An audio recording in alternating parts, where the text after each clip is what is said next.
Hi, it's Paula from Paula Quilting. Welcome or welcome back. In today's tutorial I will show you how I square up my quilts on the small space like this. I just got a desk here covered with the cutting mat, and that's how much space I usually have to square any size of the quilts I'm making. So I will walk you through the process.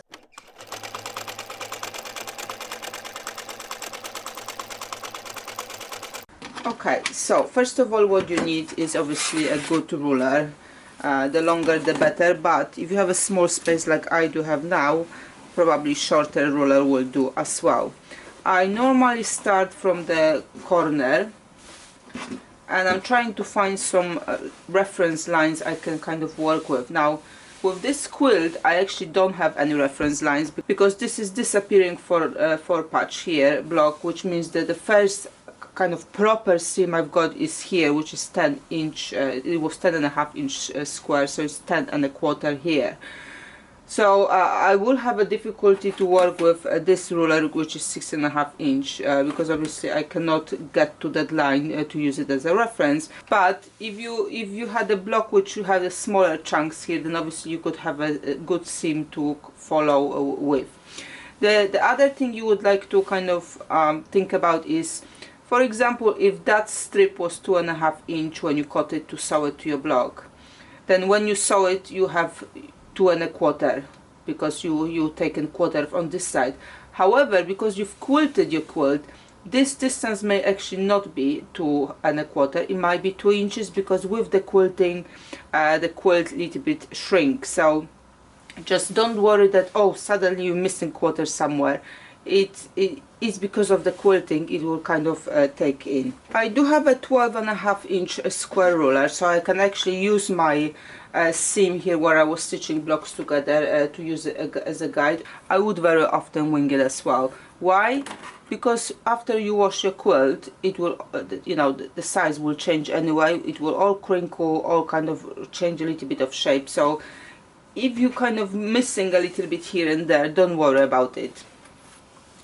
So like I said, if I measure this distance, it's actually not 10.25, it's probably 10.8, because the quilting kind of shrunk the fabric for me. So I'm not going to be trying to make it 10.25, I will just go with actual 10 or 10.8, whichever you feel comfortable with. Depends on the design, you may like to save as much as you want of that kind of side. With this design I don't have to worry about it, so I'm going with the 10. So I'm aligning my 10 line with that seam, and if that seam is a little bit wavy, I will pull a little bit to make sure it's 10, and I'm just going down. This is the next seam here where the blocks are meeting, and I want to have it nice and straight as well. And I can now do the first cut, and I will be basically pushing my quilt up and going with a ruler to make sure that I'm matching my 10 inch seam here where the blocks are meeting, and also using that line to make sure my other seams are nice and square as well.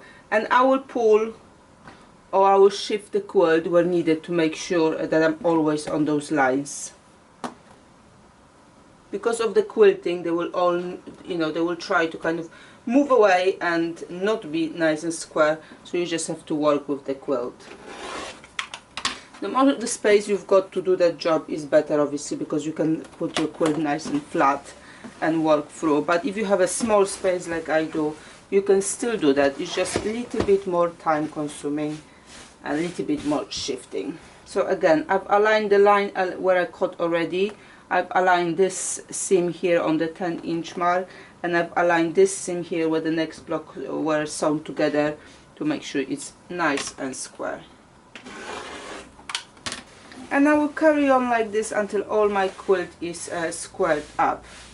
What I like to do when I finish squaring is actually stitch here, probably like really close to the edge on the 8 or something like that, to secure that edge and secure also those seams which are coming out from the quilting before I put the binding on. If I'm going to be putting binding straight away, I may not do that, but if I'm going to put the quilt away, this sandwich quilt away, before, you know, for some time before I want to put the binding on, I will definitely go around and stitch here just to make sure nothing kind of unravel while the quilt is waiting to be finished.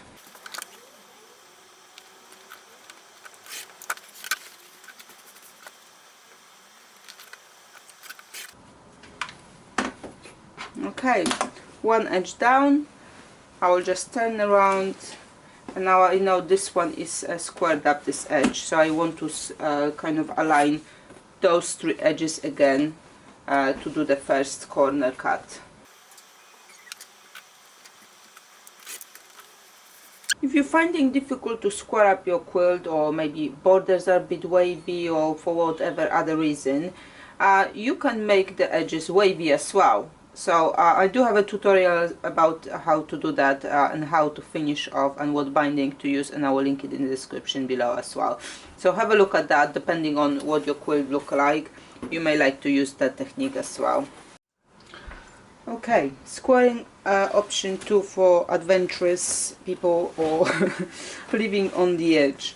So if your quilt is fairly square, your edges are fairly even, what you can do is just use the scissors. So before you use the scissors to square up your quilt, you want to go around the quilt and stitch your top very close to the edge, like an 8, like I've mentioned before. So when you're cutting with the scissors, nothing is moving and shifting for you. And literally it is as what you know, as it sounds. You go to the very edge of your quilt and you start cutting against the edge of your quilt.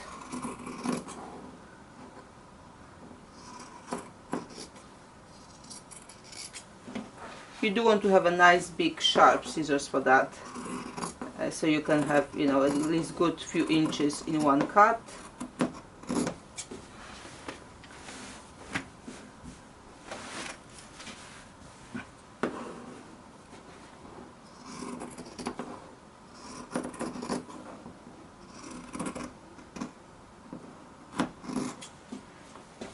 And that's it. That's as difficult as it is. Honestly, it will not make any big difference between how I kind of cut this one and how I squared up the first quilt. After you wash it, the fabric will crinkle, the quilt will shrink, and all of those, maybe a little bit of you know, how uneven it is on this edge, it will all disappear anyway. It's not the method you will use for, I don't know, the quilt you want to put in the competition, but for any other quilting projects you do, you can go with it. But I only use that if I really have that edge quite nice and straight. If I have some blocks, you know, sticking out, I will go with the first method, to use the ruler and use a seam to find the gauge to make it all nice and square. So those are the two options available to you for squaring it up. It's not as difficult as it may seem.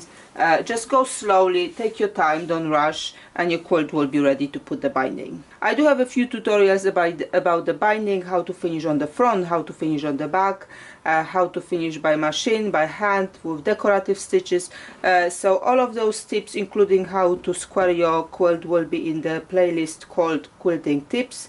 I will put it in the description below, so you can head on straight there to look up other tutorials.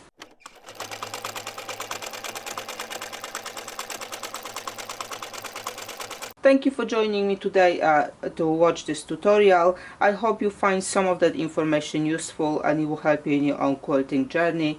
Check the description below for other resources and tutorials mentioned in this video. Thank you very much for watching, and see you next time.